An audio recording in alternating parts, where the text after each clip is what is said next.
तो एक कोई ट्रायंगल है और उसके वर्टिसेस हैं ए बी सी। तो ए बी सी पे क्या रखा हुआ है, चार्ज रखे हुए हैं इनिशियली। यहाँ +q चार्ज रखा हुआ है, यहाँ पे यहाँ पे आपका रखा हुआ है +2q, सी पॉइंट पे रखा हुआ है -3q। ठीक है, और ट्रायंगल की और इक्विलेटरल ट्रायंगल है जिसकी साइड क्या है, एल है। तो फिर हमसे बोला गया है if the charges are displaced to the mid points A1 B1 and C1 respectively. A1 पे बाद में क्या किया गया है, इन्हीं चार्जेस को कहाँ डिस्प्लेस करके ला दिया गया है, A1 B1 और C1 पे। A1 इस वाली AB लाइन का मिड पॉइंट है, और जो B1 है वो BC का मिड पॉइंट है, और C1 है AC का मिड पॉइंट। ठीक है, तो अब मुझे बताओ कि कितना वर्कडन करना पड़ा होगा in shifting these charges to these new location. A B C पे जो चार्ज था, ए वाला चार्ज अब A1 पे ले आया गया, बी वाला चार्ज B1 पे ले आया गया, सी वाला C1 पे ले आया गया। तो जो न्यू सिस्टम ऑफ चार्ज बना हुआ है, ये वाला छोटा ट्रायंगल है, इसमें कितना वर्कडन हमें करना पड़ा होगा, क्वेश्चन ये है। ठीक है, तो हम ये देखें कि इनिशियल एनर्जी कितनी थी, इस पूरे सिस्टम की इनिशियल एनर्जी कितनी थी। इनिशियल एनर्जी से मेरा मतलब है कहने का कि जब ए बी सी पे थे कॉन्फ़िगर्ड तो कितनी एनर्जी थी, कितनी रही होगी, 1/4πε0। जितने पेयर्स बन रहे हैं, ये वाला पेयर ए बी वाला, तो Q multiply by 2Q upon distance कितनी है, L है, प्लस ए सी वाला सिस्टम जो है तो +Q multiply by -3Q upon L, plus ये वाला सिस्टम है जो इनिशियल निकाल रहे हैं हम energy, +2Q multiply by -3Q upon L। तो 1/4πε0, ये कितना हो जाएगा, 2Q² अपॉन L, ये हो जाएगा -3Q² अपॉन L, और ये भैया क्या हो जाएगा, -6Q² अपॉन L। हो जाएगा कि नहीं हो जाएगा, 1/4πε0। यहाँ से Q² कॉमन ले सकते हो तो बाहर ले लो, बचेगा क्या, एलसीएम ले लिया, L हो गया 2 - 3 - 6, तो Q/4πε0, 2 - 3 - 6 कितना हुआ, -7। तो इनिशियल एनर्जी क्या हुई भाई, पहले जो इनिशियल कॉन्फ़िगरेशन थी उस समय एनर्जी क्या रही होगी, कुछ ये रही होगी। ठीक है, अपॉन 4πε0 इंटू L, तो ये एनर्जी रही होगी इनिशियल। अब हमने क्या किया है, उसको चार्जेस को किस सिस्टम में ले आए, A1 B1 C1 में कॉन्फ़िगर कर दिया हमने। तो फाइनल एनर्जी कितनी हुई वो हमें देखना है। तो पहले सबसे पहले A1 B1 और A1 B1 B1 C1 और A1 C1 इसकी वैल्यू क्या होगी, पहले बराबर होंगे। थोड़ी ज्योमेट्री लगी है, ज्योमेट्री का कॉन्सेप्ट लगा हुआ है। तो मिड पॉइंट थ्योरम पढ़ी है ना, कि अगर मिड पॉइंट को ज्वाइन कर रहे हो और थर्ड साइड से पैरेलल हो तो वो आधी होती है उनकी लेंथ, जैसे parallel, that means A1 B1 B1 C1 और A1 C1 की वैल्यू बराबर होगी, L/2 होगी। ठीक है, अब कॉन्फ़िगर जब नए सिस्टम में जो कॉन्फ़िगर है उसकी एनर्जी निकाल लो, तो 1/4πε0 A1 ये वाला जो सिस्टम ऑफ चार्ज है, A1 पे क्या था, Q था, अब यहाँ पे Q आ गया है, और B1 पे क्या था, +2Q, यहाँ पे +2Q आ गया, तो क्या हो जाएगा, Q multiply by 2Q upon L/2। ठीक, प्लस A1 C1 पे जो सिस्टम ऑफ चार्ज है, A1 पे क्या भैया +Q, C1 पे क्या है -3Q, तो Q multiply by -3Q upon L/2 plus, अब यहीं पे देख ले, यहाँ बस L/2 कर देना, 2Q multiply by -3Q upon L/2। तो ये 2 ऊपर चला जाएगा कि नहीं, अपॉन में 2 है, ऊपर चला जाएगा, कॉमन में ले रहा हूँ बाहर। वही सब सॉल्व करके क्या आएगा, अंदर ब्रैकेट में क्या आएगा, -7Q² अपॉन 4πε0। तो 2 टाइम्स एक नया फैक्टर 2 आ जाएगा, तो ये क्या आ जाएगा, -14Q² अपॉन 4πε0। ये फाइनल एनर्जी है। ठीक है, सिस्टम की हमसे पूछा गया भैया कितना वर्क डन करना पड़ा। ठीक है, हमसे हाँ L, हमसे ये पूछा गया है कि कितना वर्क डन करना पड़ा, तो कितना वर्क डन की वैल्यू क्या हो जाएगी, final minus initial, final minus initial हो जाएगी कि नहीं। तो वर्क डन की वैल्यू जो होगी भैया वो फाइनल UF माइनस UI। तो UF की वैल्यू भैया कितनी है, ये -14Q² upon 4πε0। UF minus UI करेंगे, final minus initial minus final नहीं करोगे, बाद की एनर्जी माइनस पहले की एनर्जी। ठीक है, और माइनस, और UI कितना था, UI ये था -7Q² upon 4πε0 into L।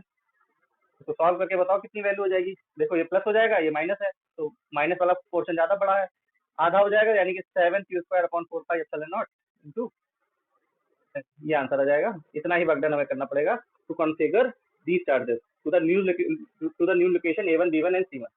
This amount of work is required. Clear है, पहले में तो यार एनर्जी निकालनी है, पोटेंशियल एनर्जी, तो वोल्ट में कहाँ से आ जाएगी यार? ना ना, -0.7 जूल, -7 जूल। चलो हम बता ही देते हैं, ये बहुत अच्छा क्वेश्चन है। Determine the electrostatic potential of a system consisting of two charges 7 microcoulomb and -2 microcoulomb with no external field. देखो यहाँ पे हमने चार्जेस को अभी एक्सटर्नल फील्ड में नहीं रखा है, अगर हम एक्सटर्नल फील्ड में रखते हैं तो कहानी कुछ और बदल जाएगी, वो बताऊंगा क्या बदलेगी। अभी हमने दो चार्जेस हैं, 7 माइक्रोकूलम और -2 microcoulomb, and they are placed at -9 centimetre 00 and 9 centimetre 00 respectively. तो सबसे पहले एक कोऑर्डिनेट एक्सिस बनाते हैं समझाने की, ठीक है, समझ में तो आए कहाँ पे क्या रखा है। ये ओ है यानी कि ओरिजिन, और चार्ज ये एक्स एक्सिस है मान लेते हैं, ठीक है, negative x axis, positive y axis, negative z axis, sorry, और जेड एक्सिस, हाँ निगेटिव, और जेड एक्सिस तुम्हारी तरफ आ रहा होगा, ठीक है, ये लाइन। अब जो है बोला गया दो चार्जेस हैं, ओरिजिन से देखना चीजें, दो चार्जर हैं, एक -9 पे, एक +9 पे, यानी कि -9 यहाँ पर होगा कहीं, -900, ठीक है, +9 कहाँ होगा, इधर साइड में होगा। -900 पे कौन सा चार्ज रखा हुआ है, सेंटीमीटर है, -9 सेंटीमीटर, ये रखा हुआ है चार्ज 7 माइक्रोकूलम का, और उधर रखा है -2 माइक्रोकूलम। अब ध्यान देने वाली बात ये, डाइपोल नहीं है ये, क्यों, ये 7 है, -2 है, डाइपोल में तो इक्वल चार्ज होने चाहिए भाई, इधर 9 सेंटीमीटर, इधर भी 9 सेंटीमीटर, ठीक है, और लेकिन डाइपोल नहीं है, क्यों, 7 माइक्रोकूलम है, -2 माइक्रोकूलम, तो इलेक्ट्रिक डाइपोल नहीं ले सकते इसका। क्लियर है बात? पहला पूछा गया है कि भैया इस सिस्टम की इलेक्ट्रोस्टैटिक पोटेंशियल एनर्जी क्या होगी अगर नो एक्सटर्नल, अभी बाहरी कोई एक्सटर्नल फील्ड नहीं है। तो पहला पार्ट तो बड़ा सिंपल सा है, यू बराबर क्या हो जाएगा, 1/4πε0 Q1 Q2 upon r, are मतलब 1/4πε0 यानी कि 9 × 9, और Q1 की वैल्यू भैया क्या है, 7 microcoulomb, 7 × 10⁻6, and Q2 is -2 microcoulomb, that means -2 × 10⁻6 upon r, r की वैल्यू क्या है, 18 सेंटीमीटर होगी, 9 + 9, 18 सेंटीमीटर, समझ में आया कि नहीं भैया, ये 9 है, ये 9 है, दोनों के बीच की दूरी 18 हुई। अब इसको सॉल्व करके बताओ क्या आएगा, तो ये 2 हो जाएगा, 1 2 2 कैंसिल आउट, बचेगा 7, ये 7 की पावर 10 की पावर 9 है, 10 की पावर -6 है, 10 की पावर -6 है, तो कितना हो जाएगा बताओ, 0 माइनस 0 पॉइंट जाएगा, -0.7 0.7 जूल। क्लियर है, और अपॉन में 10 की पावर -6 सीधे डायरेक्ट निकलेगा, हाँ, तो -0.7 जूल आ जाएगा आपको। क्लियर है? क्लियर?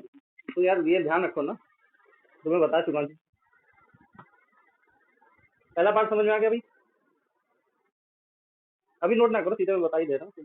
सेकंड पार्ट क्या बोला गया है, सेकंड पार्ट बोला गया how much work is required to separate the two charges infinitely away from each other. अब ये दो चार्जेस हैं, उनको दूर से ले जाना है इन्फिनिटी पे, तो फाइनल एनर्जी क्या होगी, हमेशा याद रखना, कितना, जब कभी ऐसा क्वेश्चन आता है कि what will be the work done in changing the configuration of the charger, जब कभी मुझे कॉन्फ़िगरेशन चेंज करनी हो और वर्क डन निकालने के लिए बोला जाए कितना वर्क डन होगा, तो हमेशा फाइनल वाली एनर्जी माइनस इनिशियल एनर्जी होगा। अभी हमने क्वेश्चन भी किया है, U F minus you I. Finally कहाँ चार्जर को पहुंचाना है मुझे, इन्फिनिटी पे, फाइनली कहाँ पहुंचाना है मुझे, इन्फिनिटी पे, और इनिशियल कहाँ थे वो, ये सिस्टम में थे, तो ये यू आई ले लेता हूँ, ये इनिशियल एनर्जी, इनिशियल एनर्जी कितनी है, -0.7, अभी निकाली हमने। इनिशियली तो चार्ज ऐसे थे, फाइनल इन्फिनिटी पे ले जाना है। इन्फिनिटी की पे एनर्जी कितनी होती है चार्ज, अगर इनफाइनाइट अपार्ट हो तो कितनी एनर्जी होगी, यहाँ आर के लिए इन्फिनिटी रख दो तो 0 हो जाएगी कि नहीं, तो कितना आ जाएगा, 0, ये प्लस 0.7 हो जाएगा, तो 0.7 जूल इतनी एनर्जी रिक्वायर्ड होगी to separate the charges infinitely away from each other. Clear है? रख कर दू ना। अब देखो थर्ड पार्ट बहुत अच्छा है क्वेश्चन, बोला गया है suppose the same system of charges is now placed in external electric field. अभी तक क्या था, external energy, sorry, external electric field 0 थी, कोई भी एक्सटर्नल इलेक्ट्रिक फील्ड एब्सेंट थी। अब क्या हो रहा है कि एक्सटर्नल इलेक्ट्रिक फील्ड रख दी गई है, जिसकी वैल्यू जो दे रखी है इन्होंने, ई पार्ट है, ई की वैल्यू दे रखी है A1/r², ठीक है, ये हमें दे रखी है, यहाँ पे ए की वैल्यू कितनी है, ए की वैल्यू दे रखी है 9 × 10⁵ न्यूटन, सॉरी कूलॉम मीटर -2, तो कूलॉम मीटर -2 से कंफ्यूज नहीं होना है, ये इलेक्ट्रिक फील्ड की वैल्यू दे रखी है, इतनी इलेक्ट्रिक फील्ड में हमने इसको रख दिया। अब ये कहोगे सर ये तो ए और आर कहाँ से आ गया, ए जो है कांस्टेंट है, आर क्या है यहाँ पे, ओरिजिन से दूरी, आर क्या है, ओरिजिन से दूरी, यानी कि इलेक्ट्रिक फील्ड किसी पर्टिकुलर डिस्टेंस यानी कि आर, यानी कि ओरिजिन से कितनी दूर पे कितनी लग रही है।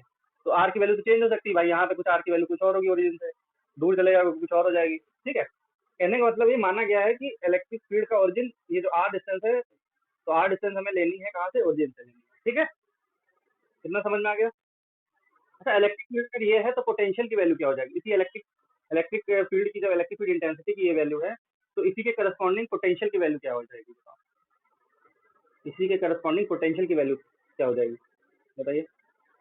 ऐसा ऐसा मान के करो ना कि इलेक्ट्रिक फील्ड ये जो है ये किसी सोर्स चार्ज की वजह से हो रही है, जो कि कहाँ पे प्लेस्ड है, ओरिजिन पे प्लेस्ड है। ठीक है, तो electric field due two point charge क्या हो जाता है, 1/4πε0 Q/r² होता है फॉर्मूला।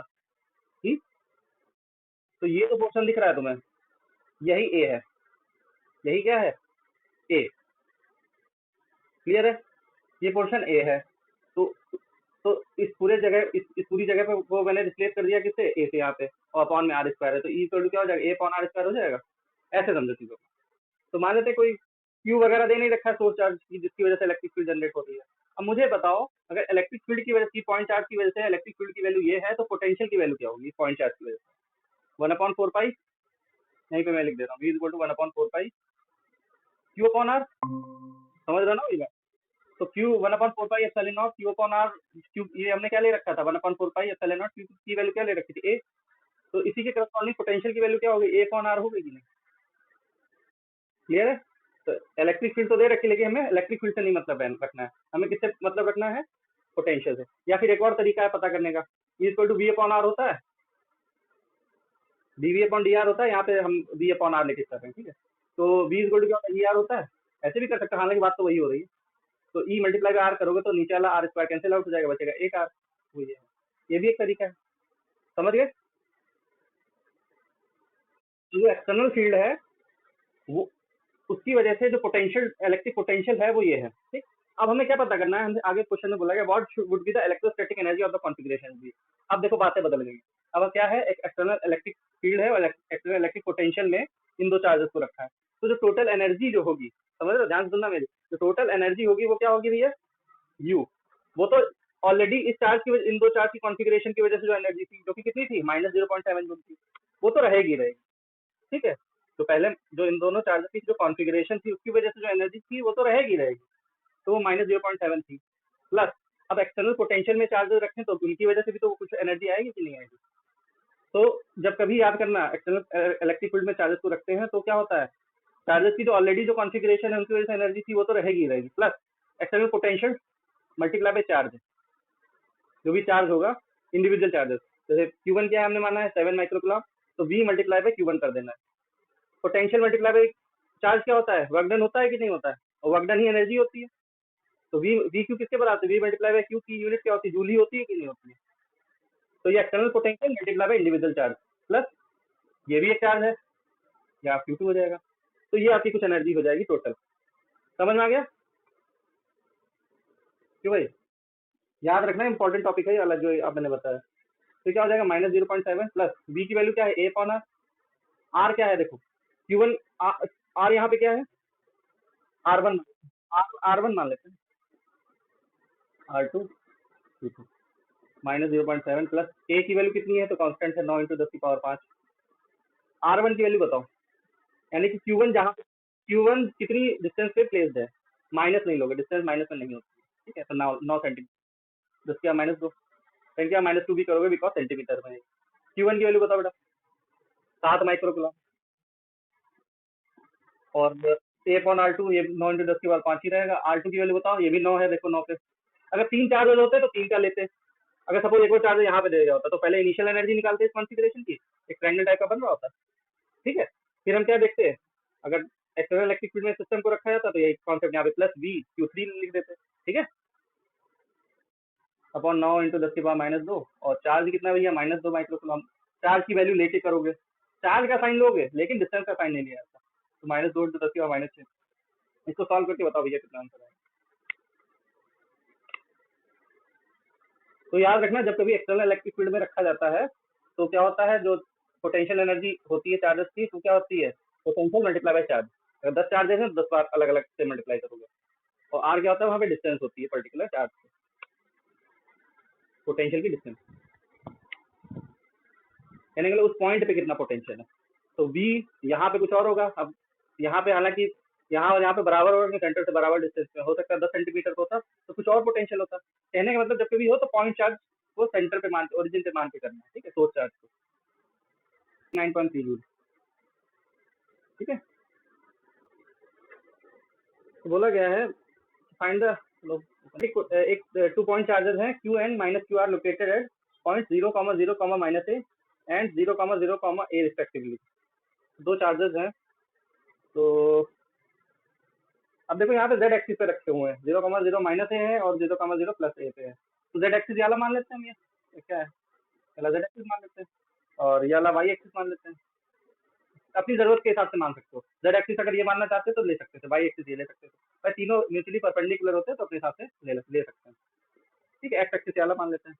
x एक्सिस क्या है, ये वाला है, इधर भी जा रहा होगा x एक्सिस, ठीक है। ये x एक्सिस जो एक्चुअल में है कैसे जा रहा है, ऐसे, लेकिन दिखाना पड़ेगा ना, इसका प्रोजेक्शन होता है, प्रोजेक्शन ऐसे करवाना है, ठीक। ये x एक्सिस है, ये आपका माइनस x एक्सिस है।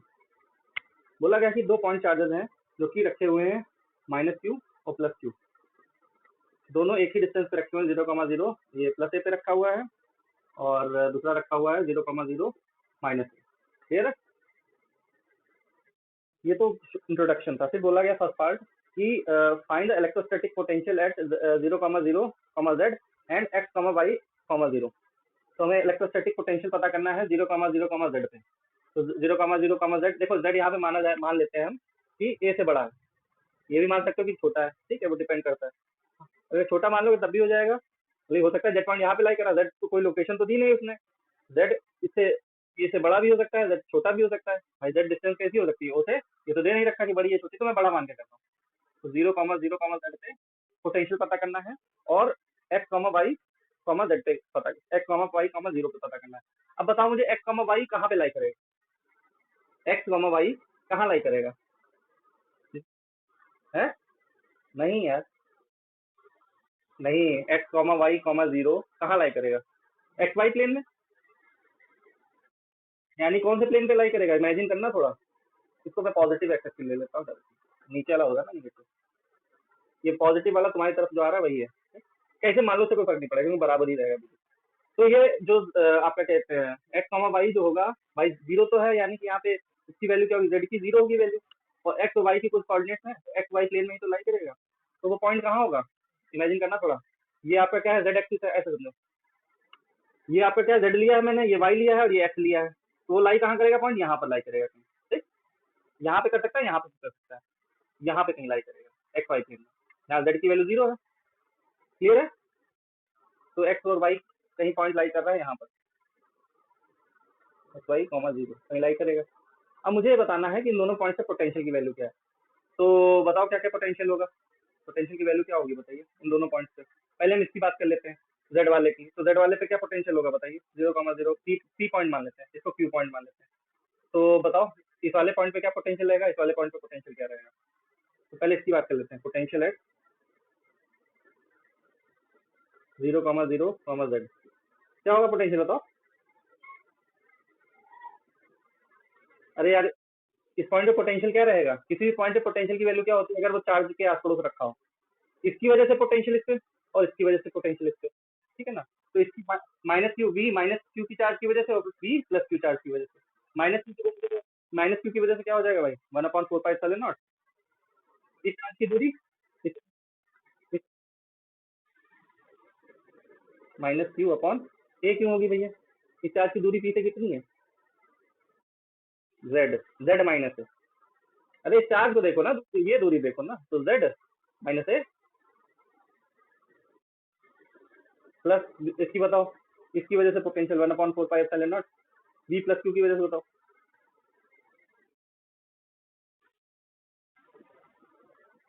देखो इसकी दूरी कितनी हो जाएगी, जेड ये है, जेड जेड प्लस ए हो जाएगा ना भाई। तो यहाँ पे क्या कॉमन ले सकते हैं, 1/क्यू कॉमन ले लो भाई, Q upon 4πε0 can be taken as common, बचेगा क्या 1/z minus A plus 1/z plus A. इसको क्या लिख सकते हो, क्यू अपॉन 4πε0 अपॉन में क्या हो जाएगा, Z square minus A square लिख सकते हैं कि नहीं,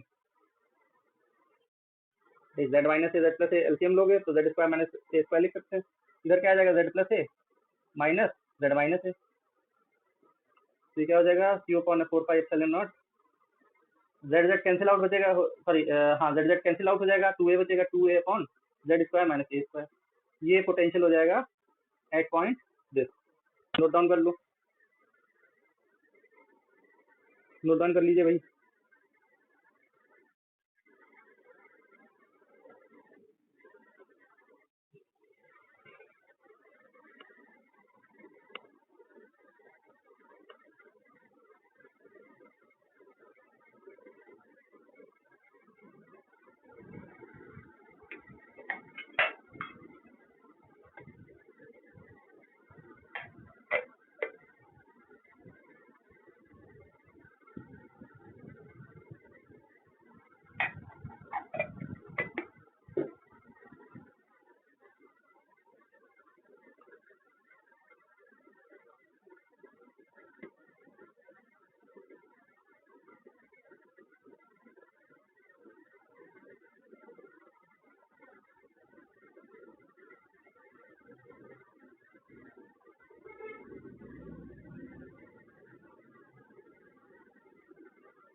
हो गया नोट डाउन,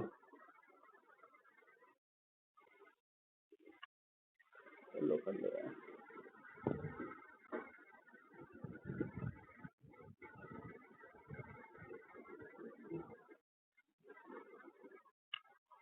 ये पॉइंट जो है एक्स वाई प्लेन में है, थोड़ी ज्योमेट्री लगेगी अब, ठीक है।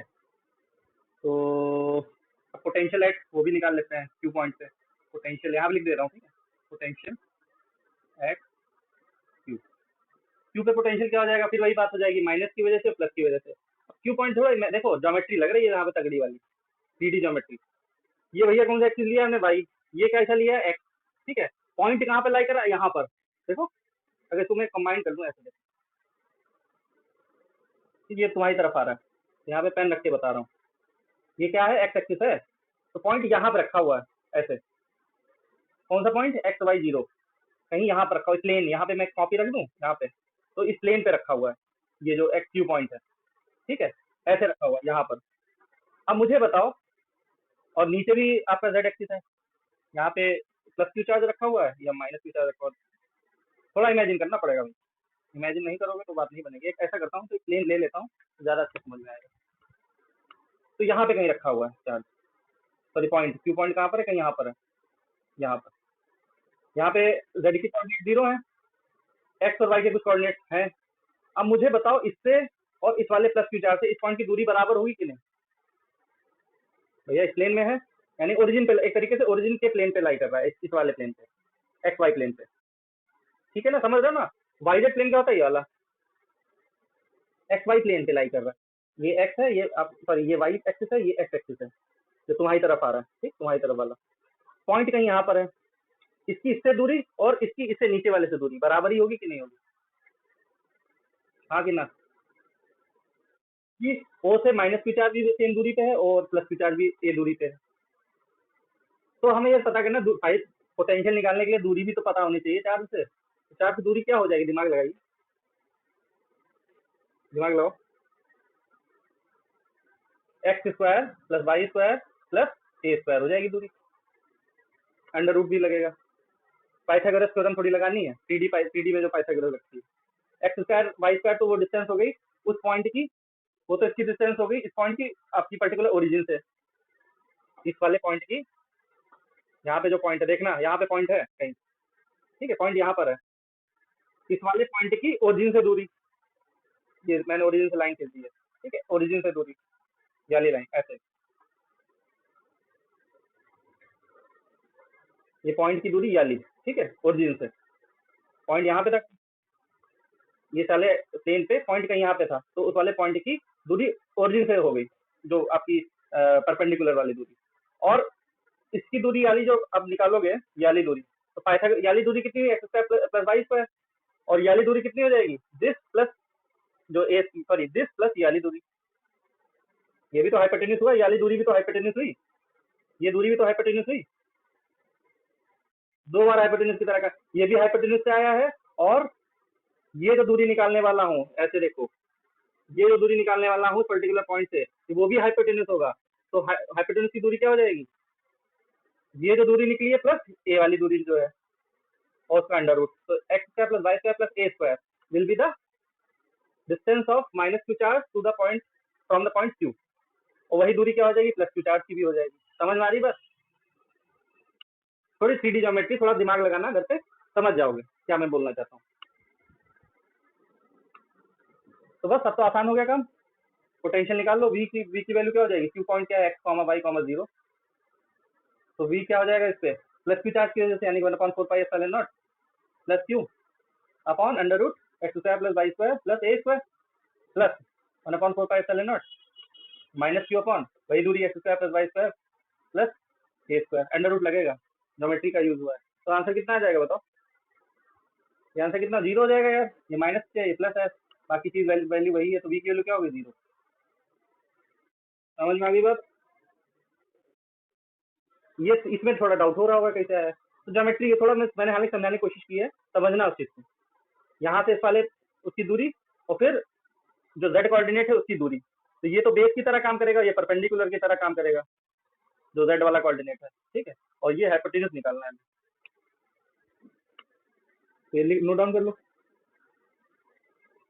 नहीं समझ में फिर से बता दो चीजों को, ये दूरी कैसे निकली है, थोड़ा सा दिमाग लगाना घर पे, ऐसा करना, 3 लाइनें बनाना ऐसे ऐसे करके, यहाँ पे एक पॉइंट लेना, ये दूरी निकाल लेना, ठीक है, और ये दूरी तो है ही, तो ये बेस की तरह काम करेगी, ये परपेंडिकुलर की तरह काम करेगी, और ये हाइपोटेन्यूज निकालना है हमें। देखो, ये दूरी निकालनी है, ये x square plus under root x square plus Y square है, ये परपेंडिकुलर है, और ये दूरी निकालनी है हमें, तो ये बेस यानी कि X square plus Y square plus ए स्क्वायर, और ये निकालना है, ठीक है, समझ गए।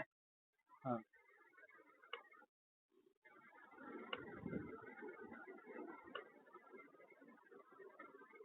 नोट हो गया।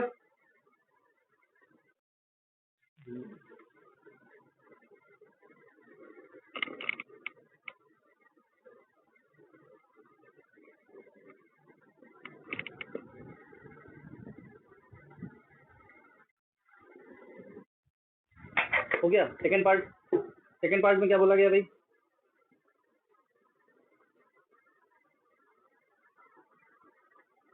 सेकंड पार्ट में भैया बोला गया है कि how much work is done in moving, how much work is done in moving 5 from test charge from 5,0,0 to -7,0,0, बताओ, एक टेस्ट चार्ज कोई है, उसको इन दो पॉइंट के बीच में मूव करवाना है, तो कितना वर्क डन करना पड़ेगा। ये 5 और 7 किस पॉइंट पे लाई कर रहे हैं, किस एक्सिस पे लाई कर रहे हैं, बाकी तो कोऑर्डिनेट जीरो है, एक्स एक्सिस पे लाई कर रहे हैं कि नहीं। अब कुछ कुछ देर के लिए मैं मान लेता हूँ ये जेड एक्सिस है और ये वाला एक्स एक्सिस है, ठीक है, आसानी के लिए, ठीक है, 10 कॉस से कन्वीन। अब मुझे बताओ, ये जो एक्स एक्सिस होता है, जेड भाई चार्जेस तो जेड पे रखे हुए हैं, इसको मैंने एक्स मान लिया, वाई की जगह एक्स मान लिया मैंने। अब चार्जेस रखे हुए, सॉरी पॉइंट जो है 5,0,0 और -7,0,0, इन दो पॉइंट के बीच में हमें मूवमेंट कराना है किसी टेस्ट चार्ज का, क्यों नॉट कोई टेस्ट चार्ज है, तो कितना वर्क डन करना पड़ा होगा बताओ, दिमाग लगाओ, बहुत सरल क्वेश्चन है। एक्स एक्सिस जीरो, क्योंकि भाई परपेंडिकुलर पे है, इक्वेटोरियल लाइन पे देखो, वो सेंटर है ना, और सेंटर से लाइन पास हो रही है, भाई ये 2A लेंथ है, ये 2A है, एक डाइपोल मान सकते हैं इसको, ये सेंटर है आपका। लेकिन एक बात ध्यान रखनी है, दोनों चार्ज सेम होने चाहिए, तभी होगा कहानी। दोनों चार्ज सेम है, एक डाइपोल है, ये ए है, ये भी ए डिस्टेंस है, और एक्स एक्सिस इसके सेंटर से ही पास होता है, और ये दो पॉइंट उसी लाइन पे लाइट कर रहे हैं, तो यार पोटेंशियल दोनों पॉइंट पे जीरो होगा। तो वर्क डन की वैल्यू क्या होती है, क्यू नॉट, जो भी बी, इसको मान लेते हैं यार बी -7,0,0 माइनस बी 5,0,0, इन पॉइंट पे जो पोटेंशियल होगा, दोनों सेम ही होंगे यार, तो जीरो आंसर हो जाएगा, ठीक है, लिख लेना points on equatorial line, clear है।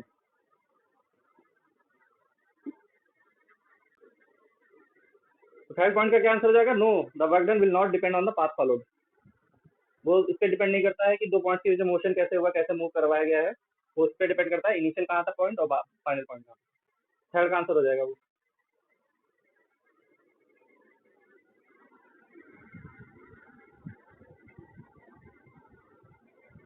फटाफट नोट करो यार।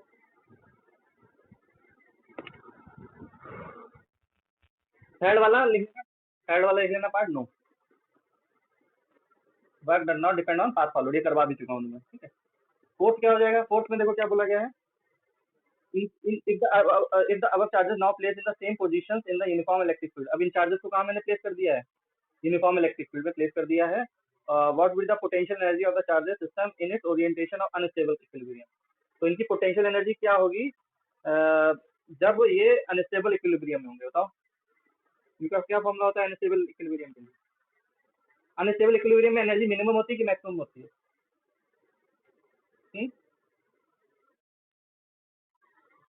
मैक्सिमम होती है, कितनी होती है मैक्सिमम? प्लस पीई, और जब electric field and dipole, very good, anti कर लो, पढ़ रहे यानी कि तुम।